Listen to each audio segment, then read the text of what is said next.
Es indiscutible que para vivir necesitamos comer. Los distintos alimentos que componen nuestras comidas tienen como función aportarnos la energía y componentes estructurales necesarios para que nuestro organismo funcione. Sin embargo, comer no siempre va a ser igual que nutrir. En el mundo occidental disponemos de toda clase de alimentos y, sin embargo, vamos a ver cómo una parte de la población está sobrealimentada y, al mismo tiempo, malnutrida. A estas personas les sobran calorías y les faltan, evidentemente, micronutrientes.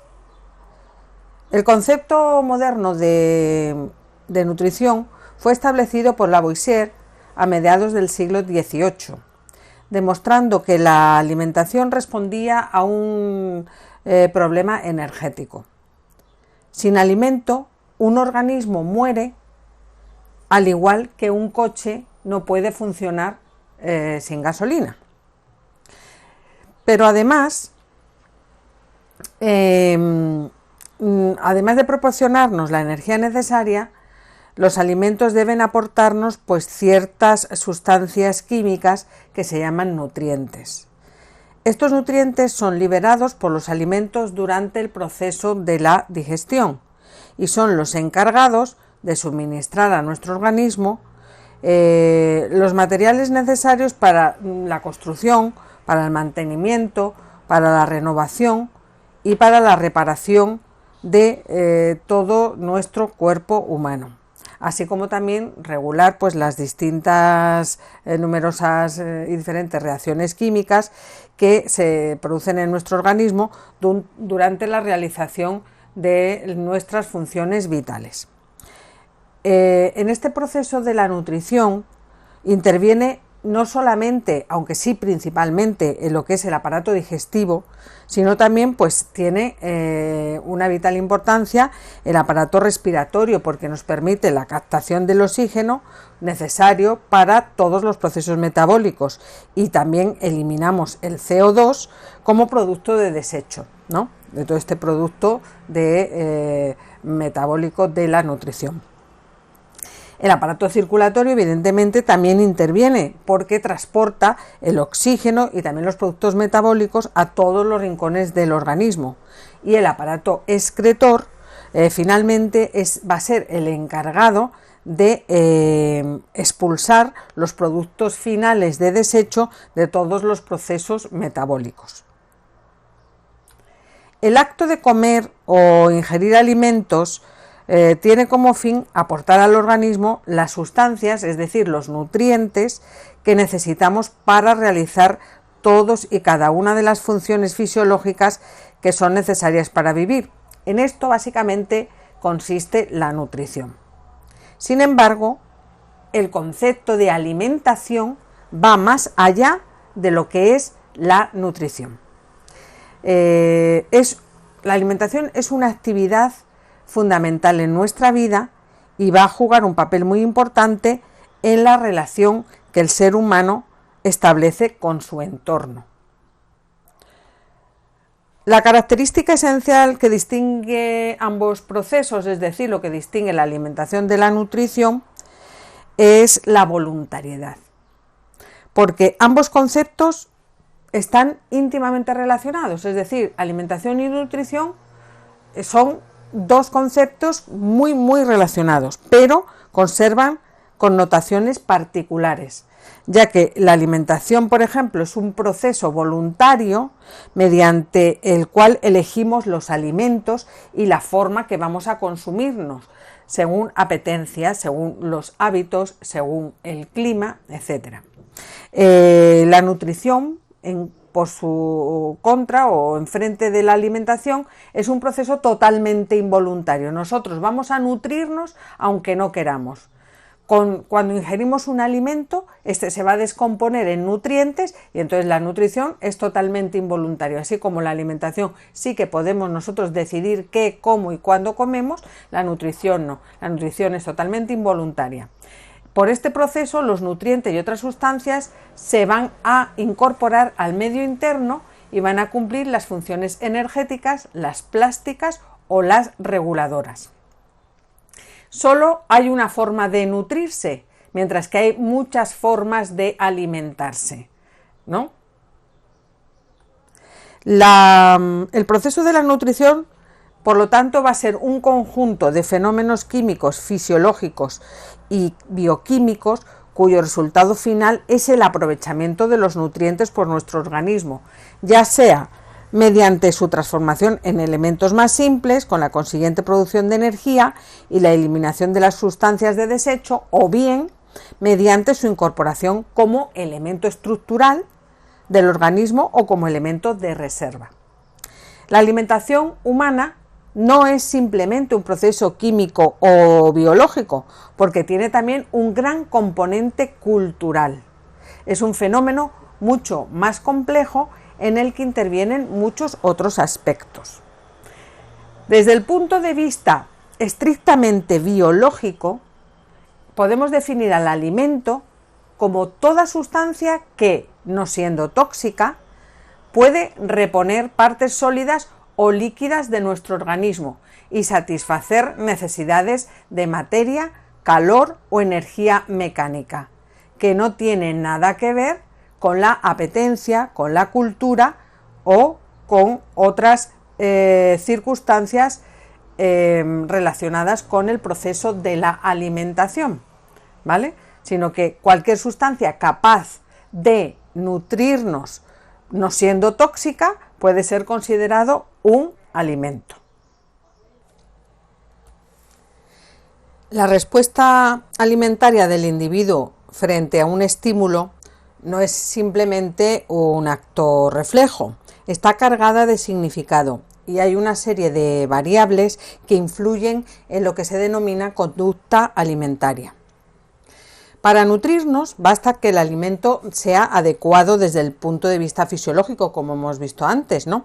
Es lo mismo que un aminoácido proceda de un filete que de un concentrado farmacéutico, siempre teniendo en cuenta lo que es el concepto de nutrición, ¿vale? O sea, nos da igual que la proteína venga del filete que de un concentrado, ¿no? Que desde una pastilla. Lo que exigimos es que tenga calidad higiénica, es decir, que no existan riesgos para la salud ni intoxicaciones. Y también calidad dietética, es decir, que exista correspondencia entre la ingestión y los elementos que el organismo humano necesita para desarrollarse y regenerarse, es decir, que cumpla con estas dos premisas, calidad higiénica y calidad dietética. Otra variable que influye también en esta conducta alimentaria es la relativa a la apetencia y a los sentidos que caracterizan al ser humano. El alimento no es solamente un conjunto de nutrientes, sino que también pues, presenta unas características o unas propiedades organolépticas de color, de olor, de sabor, una cierta textura, que estimulan a los órganos de los sentidos y que nos hacen, dependiendo de nuestras características individuales, pues que el alimento sea más o menos apetecible, ¿no? Esto es una característica individual. No a todo el mundo le gusta la textura de ciertos alimentos o el color, que como sabéis, con lo que juegan también pues muchas alimentos no envasados y muchos alimentos procesados, es con el color, potenciando el color de los alimentos, porque si algunos tipos de conservas tuvieran su color original, a lo mejor no serían tan apetecibles a la vista como potenciándolos con los colorantes artificiales que le añaden, ¿no? Hacen que entre el alimento por nuestros sentidos al ver el color, el olor, las texturas, etc.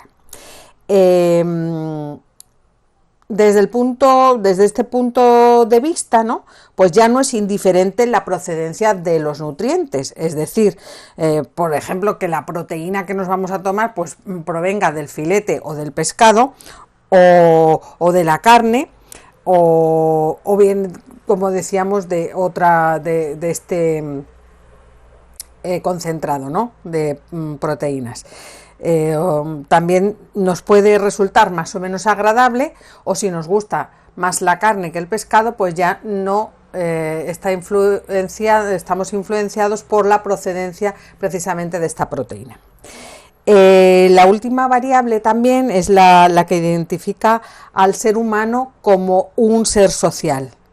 El alimento cobra un sentido simbólico de comunicación, ya sea de la madre con el niño, de un individuo con un grupo de amigos. A través del alimento se movilizan o se ponen en marcha estos patrones de conducta, que son también relaciones de jerarquía o normas o prohibiciones religiosas, ¿no? Porque a la toma de ciertos alimentos.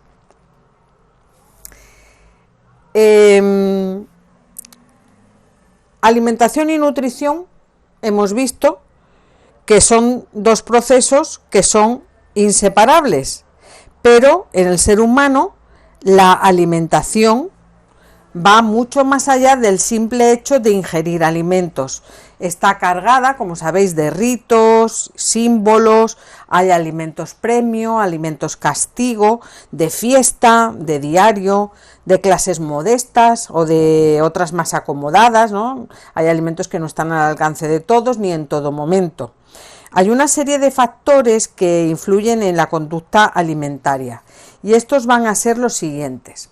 Primero tenemos unos factores geográficos, porque como sabéis no es lo mismo vivir en un mundo rural que en uno urbano, donde no hay disponibilidad de todos los alimentos y dependemos de medios de transporte, ¿no? Para satisfacer las necesidades de todas las personas independientemente del medio en el que vivan. Otros también son los factores que influyen. Otro de los factores es el factor climático, que tiene en cuenta pues, el relieve, la temperatura y la vegetación, para poder disponer de unos determinados alimentos o de otros diferentes.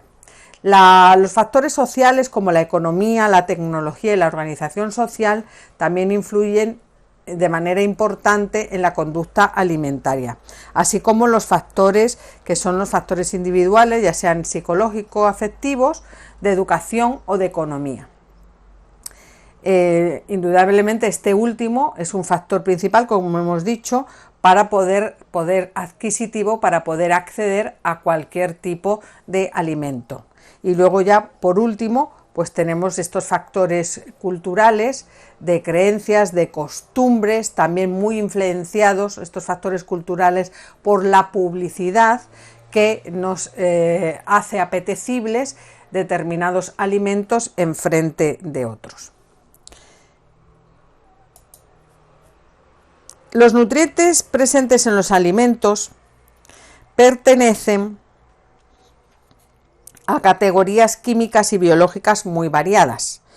Experimentan procesos de transformación bioquímica y fisiológica muy dispares y su aprovechamiento y disponibilidad son también muy diferentes.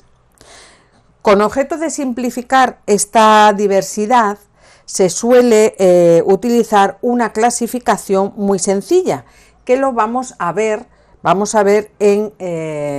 dividido en tres grandes grupos, ¿vale? En primer lugar tenemos los principios inmediatos, que son los glúcidos o hidratos de carbono, los lípidos y las proteínas. El segundo grupo serían los oligoelementos, en el que están incluidos lo que son las vitaminas y minerales, y su nombre de oligoelementos se debe a que están presentes en poca cantidad dentro de los alimentos. El tercer grupo de estos nutrientes lo representa el agua. El agua, nos referimos a ella tanto al agua inmediata que se bebe o la que está contenida en otros líquidos como en bebidas refrescantes, ¿vale? Otros líquidos que vamos a ingerir, y la que está también presente en los alimentos, ¿no? Ya sea la que está dispersa por su estructura o bien ligada químicamente a su molécula. A estos tres grandes grupos de nutrientes habría que añadir un cuarto grupo que cada vez está cobrando mayor importancia en nuestra alimentación, que es la fibra dietética, conocida también como fibra alimentaria o alimenticia, que incluye las partes de los alimentos vegetales que el cuerpo no puede digerir o absorber. A diferencia de otros componentes de los alimentos, como son las grasas, las proteínas o los carbohidratos, que el cuerpo va a descomponer y absorber, la fibra no es digerida en el cuerpo. En cambio, pasa relativamente intacta a través del estómago, el intestino delgado y el colon, y se elimina del cuerpo, ayudando a mantener nuestra salud de una forma óptima. Por eso digo que cada vez está cobrando mayor importancia el incluir dentro de estos 3 grupos principales de nutrientes a la fibra.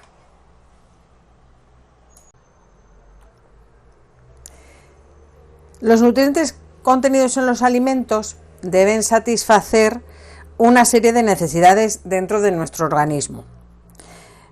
No todos ellos van a ser capaces de desempeñar todas las funciones.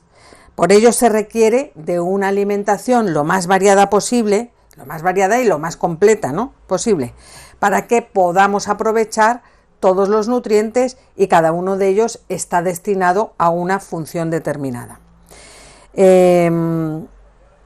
Las funciones que en conjunto desempeñan dentro de nuestro organismo, todos estos nutrientes van a ser las siguientes: aporte de energía para el funcionamiento celular, reposición de pérdidas que van a estar producidas por la actividad diaria, suministro de sustancias para la formación y crecimiento de los tejidos y regulación de múltiples procesos biológicos.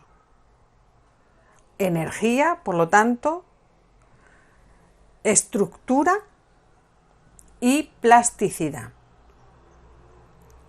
Vamos a analizar a continuación cada uno de estos nutrientes de una manera simple y sencilla y también muy elemental, ¿no? En primer lugar vamos a hablar de los hidratos de carbono, también conocidos como glúcidos o carbohidratos. Hay que tener en cuenta que este grupo representa la principal fuente energética del organismo. Es decir, es como la gasolina que necesita nuestro cuerpo para realizar todas las funciones. Todas las funciones fisiológicas, desde las más pasivas, como puede ser respirar o estar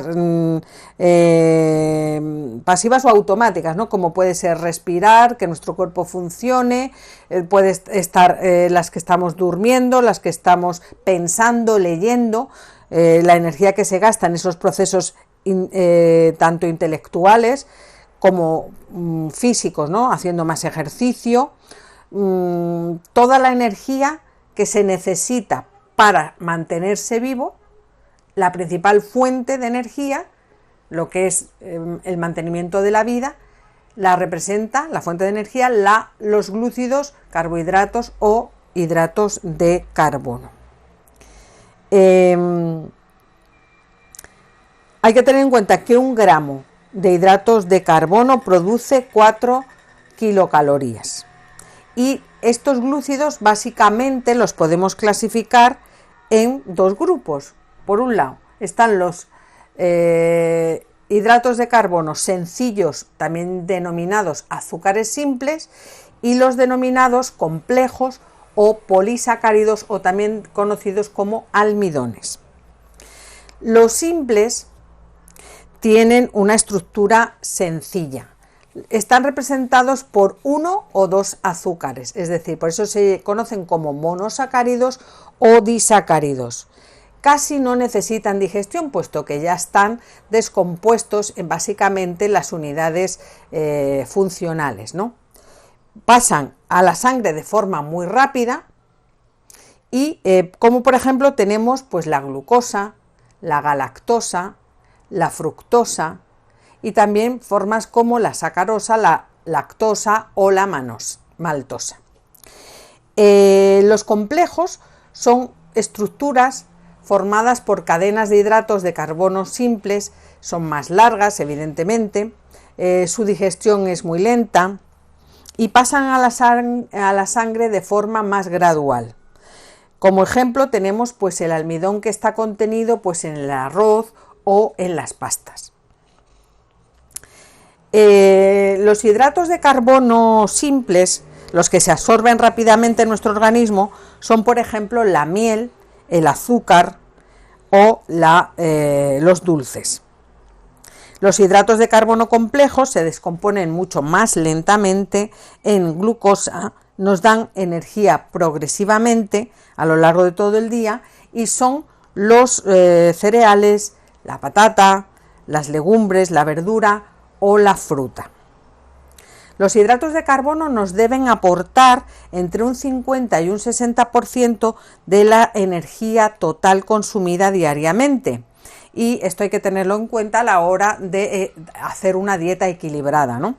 Y son fundamentales en el metabolismo del sistema nervioso, ya que la glucosa proporciona casi toda la energía que utiliza el cerebro diariamente. Por eso insistimos siempre también en la importancia de realizar un desayuno en condiciones, ¿no? Porque es lo que nos permite pues empezar el día con energía y que sobre todo nuestro cerebro pues tenga la glucosa que necesita para empezar a funcionar y tener nuestras actividades en condiciones óptimas. Los lípidos o grasas son la principal reserva energética de nuestro organismo y tienen importantes funciones dentro del metabolismo. La grasa es esencial para la salud y por ello siempre debe de estar incluida en cualquier dieta en cantidades adecuadas. Pero hay que tener precaución, como sabemos, porque un consumo excesivo puede aumentar el riesgo de desarrollar problemas cardiovasculares, sobre todo si no se toman las grasas adecuadas, ¿no? Se pueden acumular en grandes cantidades y se usan como reserva, como hemos dicho, energética. Cuando falla, por ejemplo, la energía proveniente de los hidratos de carbono, se utiliza esta grasa de reserva para obtener la energía necesaria, ¿no? 1 gramo de lípidos va a producir 9 kilocalorías, en comparación con 1 gramo de hidratos de carbono o también 1 gramo de proteínas que nos aportan 4 kilocalorías cada uno.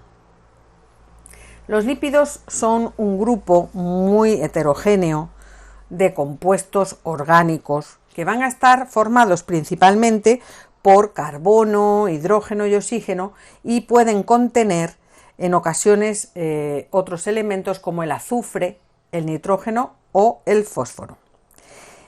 Desde un punto de vista nutricional, aunque la clasificación de las grasas, de los lípidos, es mucho más amplia, pero bueno, desde un punto de vista nutricional vamos a clasificar a los lípidos en estos 3 grupos, ¿vale? Tenemos los lípidos simples, entre los que se encuentran los ácidos grasos y los triglicéridos. Tenemos lípidos compuestos, como pueden ser los fosfolípidos, al que pertenece la lecitina, aunque hay también dentro de aquí de este lípidos compuestos pues hay otros como los esfingofosfolípidos o otros grupos, ¿no? Y luego tenemos también los denominados lipoides o lípidos insaponificables, entre los que se encuentran los esteroides y dentro de este grupo uno que nos conocemos y que nos interesa a efectos nutricionales, que es el colesterol. Los 3 tipos de lípidos más frecuentes que se encuentran en los distintos alimentos que ingerimos son las grasas, los triglicéridos y el colesterol.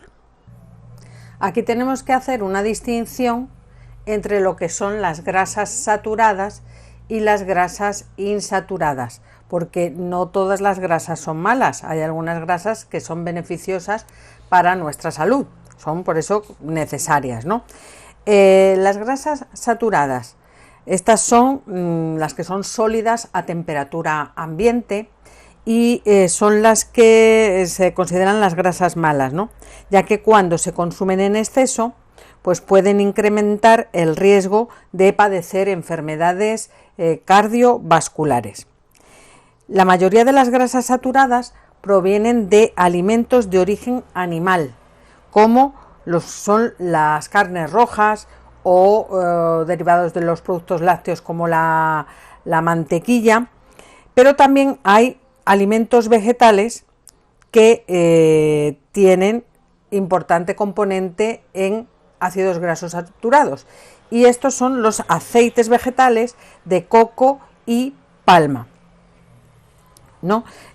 Porque son ricos en grasas saturadas. También hay que tener en cuenta que no solo la mantequilla como producto derivado de la leche, sino, por ejemplo, también los quesos grasos, pues son ricos en este tipo, ¿no?, de grasas saturadas. Las grasas insaturadas, pues tienen un papel protector frente a las enfermedades cardiovasculares, y a temperatura ambiente son líquidas. Por eso la mayor parte de estas grasas insaturadas son aceite. En concreto, pues los aceites de oliva o de girasol se dividen en ácidos grasos monoinsaturados, y está presente en el aceite de oliva, en el aceite de colza, los frutos secos como pistachos, almendras, avellanas, las nueces, los anacardos, etc. También los aceites procedentes de estos frutos secos. Y las grasas poliinsaturadas se encuentran en el aceite de girasol, el aceite de pescado, aceite de soja, de maíz, azafrán, o en pescados azules como el salmón, el atún, las sardinas.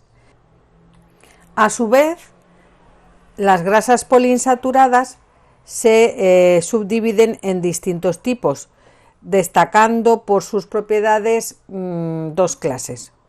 Las grasas omega 3, que están presentes en multitud de pescados azules, como el salmón, la caballa, el atún, las sardinas, la trucha, las anchoas, y también en distintos frutos secos y aceites, ¿no? De estos omega 3, el más conocido es el ácido linolénico. Y luego también están las grasas omega 6, que las podemos encontrar en semillas de girasol, en germen de trigo, el sésamo, las nueces, la soja, el maíz y sus aceites, y el más conocido de ellos es el ácido linoleico.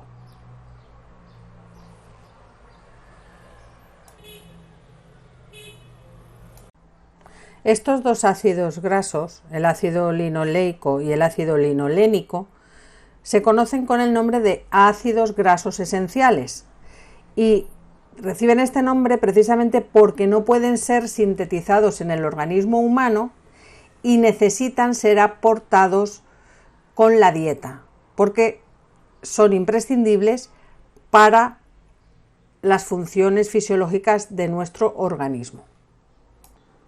Los triglicéridos constituyen o son la forma química principal de donde se van a almacenar, o la forma de almacenamiento que tienen las grasas en nuestro organismo.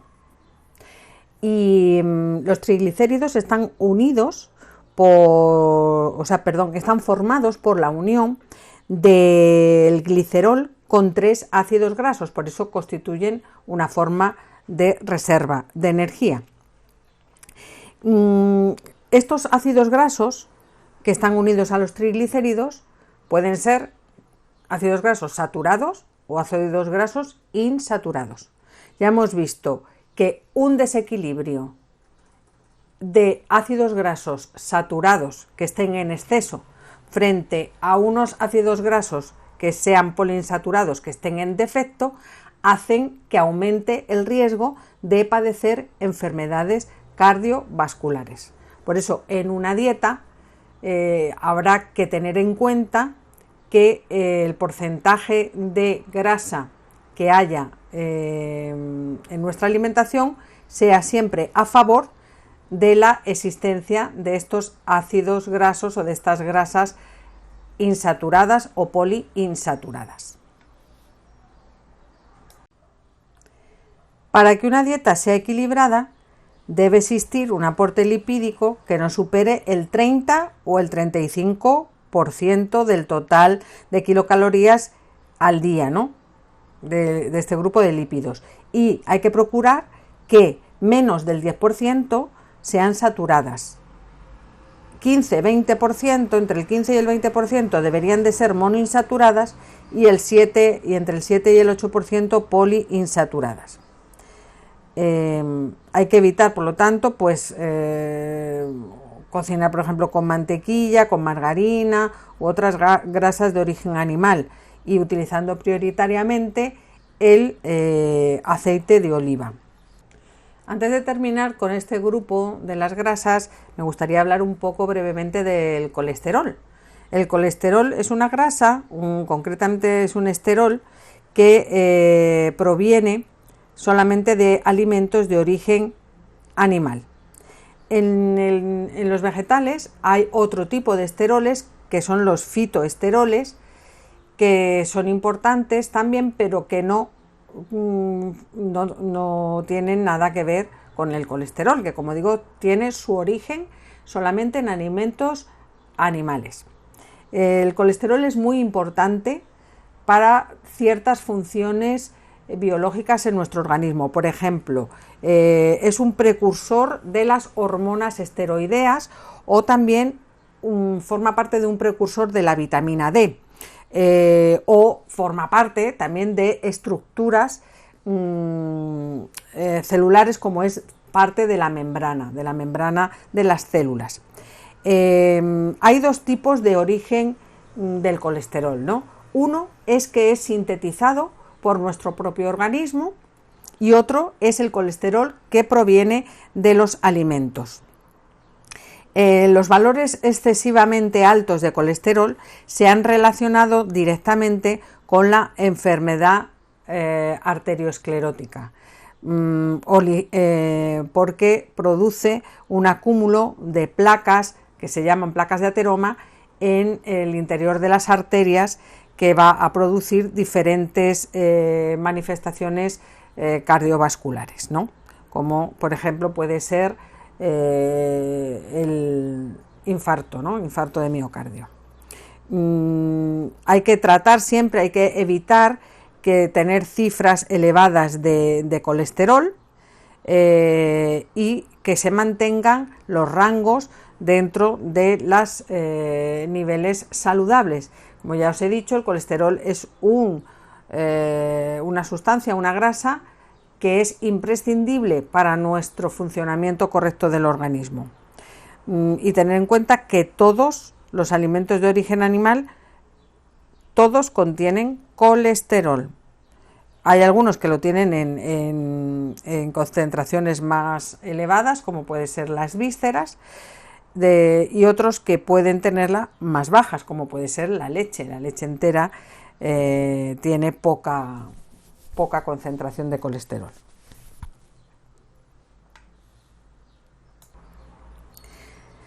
Las proteínas son nutrientes compuestos por carbono, hidrógeno, oxígeno, nitrógeno y en ocasiones fósforo y azufre.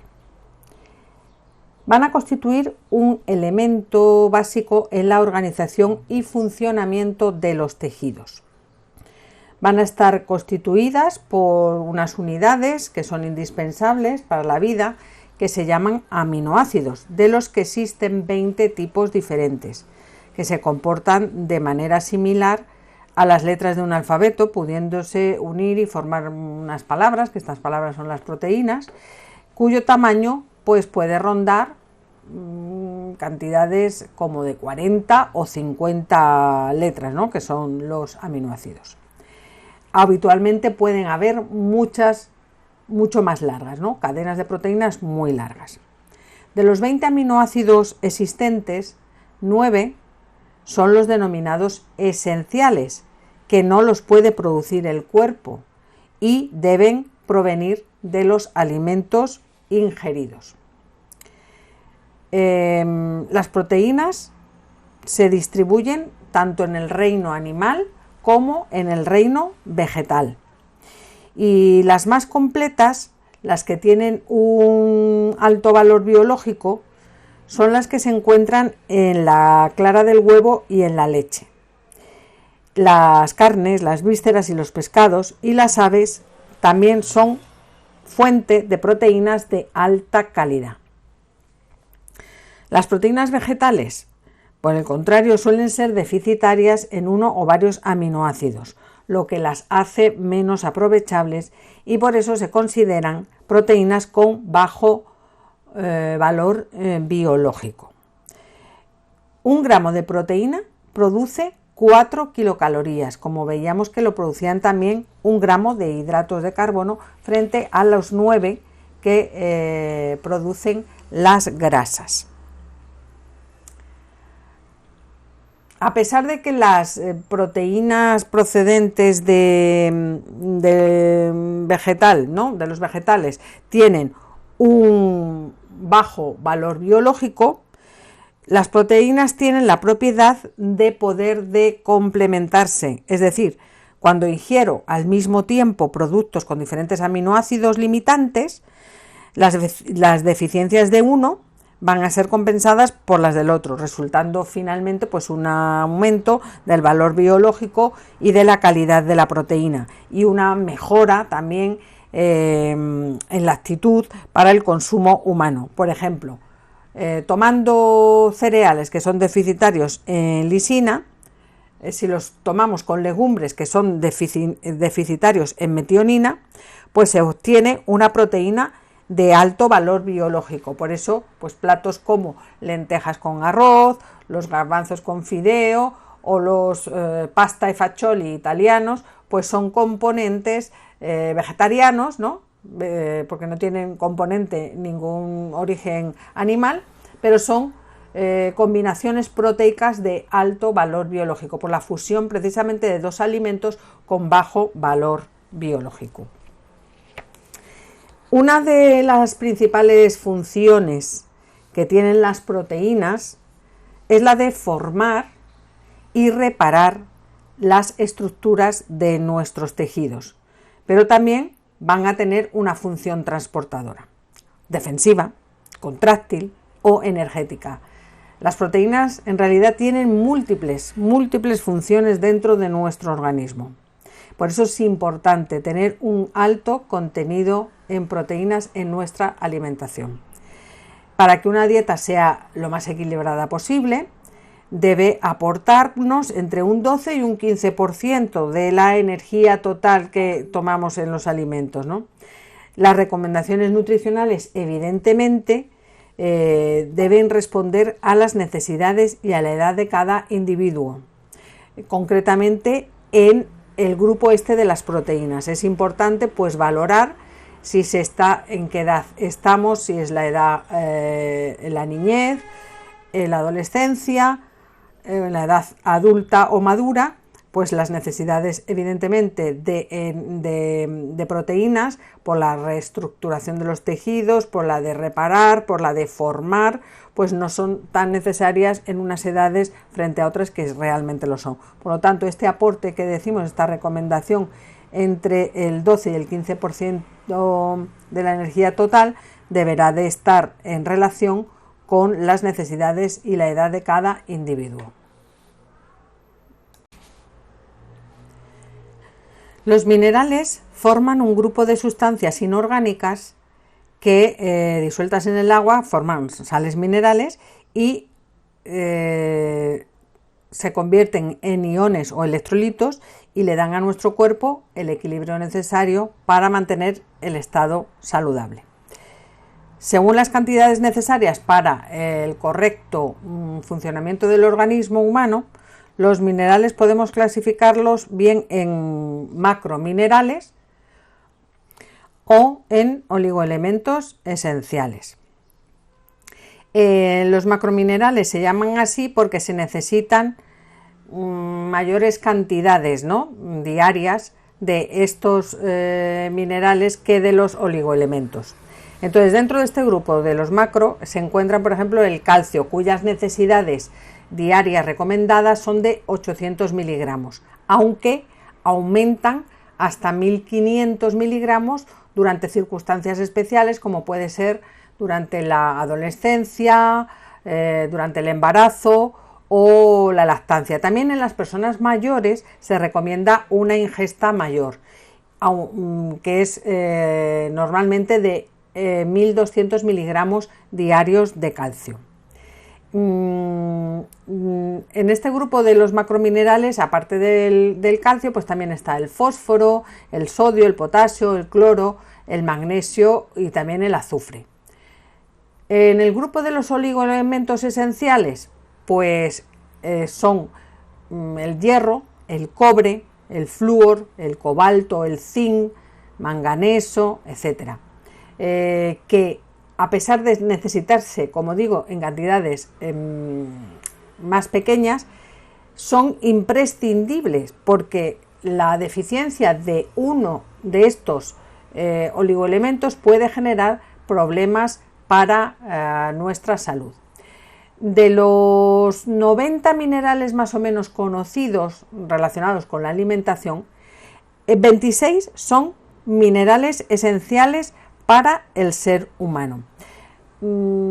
Hay algunas enfermedades que se asocian con la carencia de estos minerales, ¿no? Por ejemplo, de estos minerales que nos aporta la comida. El bocio se asocia con la falta de yodo, y la anemia, que son las más conocidas, la anemia con la falta de hierro. Los minerales, pese a estar en pequeñas cantidades dentro de nuestro organismo, o los alimentos nos aportan pequeñas cantidades, ¿no?, tienen muchos efectos beneficiosos, interviniendo en numerosas funciones reguladoras, y también forman parte de la estructura de los tejidos.